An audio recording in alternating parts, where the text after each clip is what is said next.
As a Sikh for Lahore, I talk about issues of being Muslim, gay and British in today's society.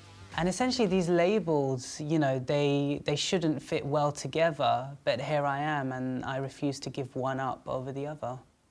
I kept it to myself for many, many years because I was always afraid of what the community would say, what my parents would say. On one hand, I had my faith telling me that it was wrong to be gay, and on the other hand, I was battling my internal feelings that I had. My sisters knew when I was 13, 14, I think they just sussed it out. They read one of my diaries. They were very supportive about it. They said, don't tell mum and dad because they won't understand. I came out to my parents when I was in my early 20s. My mum came into my room and she questioned me about my sexuality. And when she questioned me, you know, two thoughts came into my mind. One was I can lie my head off about this and get myself out of this situation.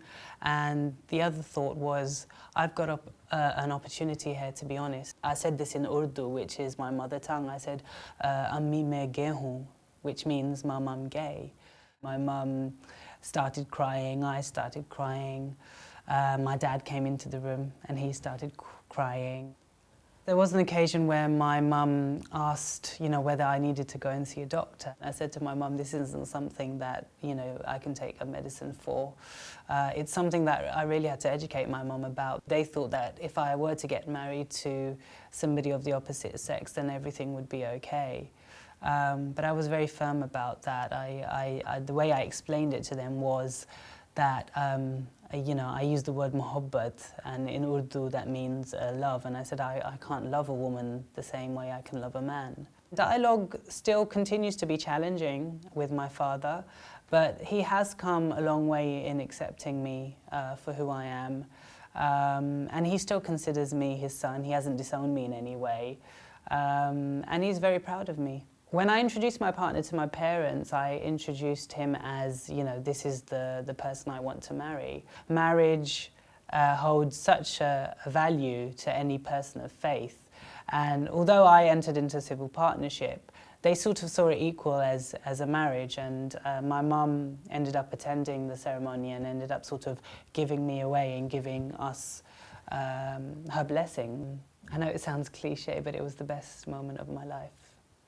I've had a few Muslim friends say that, you know, I'm a paedophile, and that's been very hurtful. It's just human ignorance and prejudice that gets in the way. Sikh for Lahore has allowed me to reach out to many people that I wouldn't have really reached out as Asif. My mum, my aunties, and my sisters actually came to see one of my shows, and they absolutely loved it. And the gay community were just totally inspired and in awe that, you know, a Muslim woman, you know, dressed in a niqab had come into a gay space and was watching a cabaret drag show. One question I'd like to ask the Muslim community is, when will it be right to be Muslim and gay?